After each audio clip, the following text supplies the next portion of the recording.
우리 대표님 말씀이 있었습니다마는 한일 정상회담 국정조사 요구와 관련해서 이어서 말씀을 드리겠습니다. 외교행위, 특히 정상외교는 대통령의 통치권한 중의 하나로서 국정조사의 대상이 될 수가 없습니다.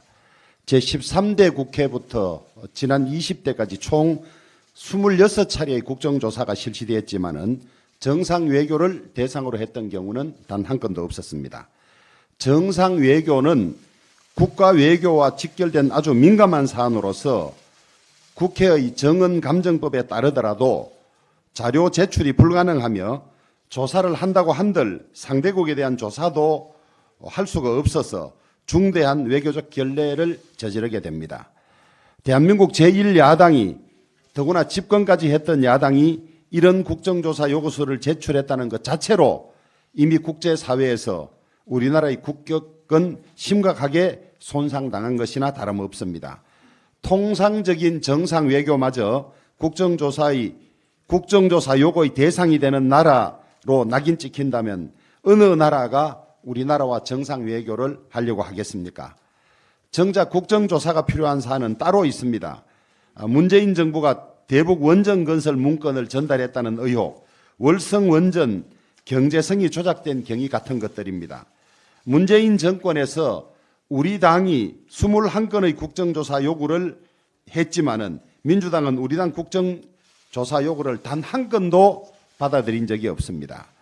민주당의 국정조사 요구서 제출은 대통령실의 공식적인 부인에도 불구하고 한일 정상회담에서 독도 영유권 문제가 논의되었다는 일부 일본 언론의 보도에 근거하고 있습니다. 일본을 그렇게 싫어하고 죽창가를 부르면서 일본 언론의 근거 없는 보도 하나는 왜 이렇게 맹신하는지 모르겠습니다.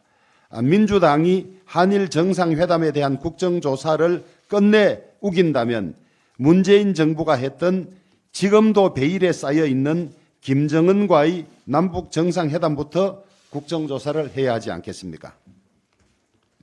민주당이 헌법에 부여된 대통령의 대법원장 임명권마저 제한해서 대법원과 사법부를 영구히 자신들의 영향력 하에 두려는 시도를 하고 있습니다.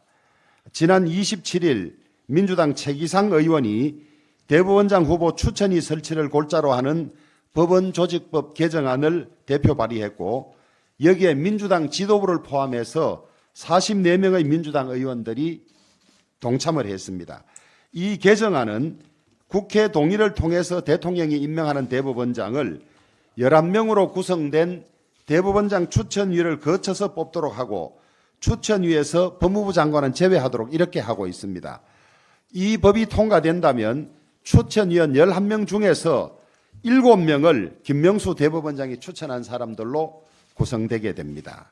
이것은 사실상 대통령의 헌법상 대법원장 임명권을 민주당이 빼앗아서 좌파가 대법원을 비롯한 법원 주요직을 영원히 장악하겠다는 것과 다름없습니다.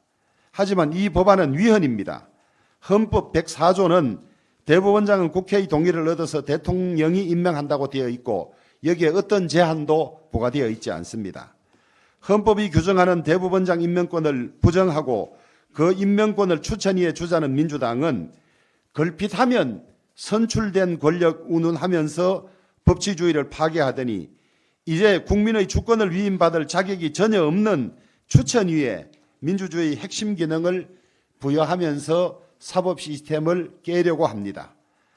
방송법을 통해서 언론을 영구 장악하려고 하더니 이제는 사법부마저도 영구 장악하려고 합니다. 자신들이 집권 시에는 여당을 강조하면서 여당에게 주어진 여러 가지 권한을 누리다가 이제 야당이 되자 모든 것을 야당으로 가져가서 누리려고 합니다. 표리부동이자 그때그때 달라요의 전형이 아닐 수 없습니다. 내년 총선에서 국민들의 엄중한 심판이 있을 것입니다.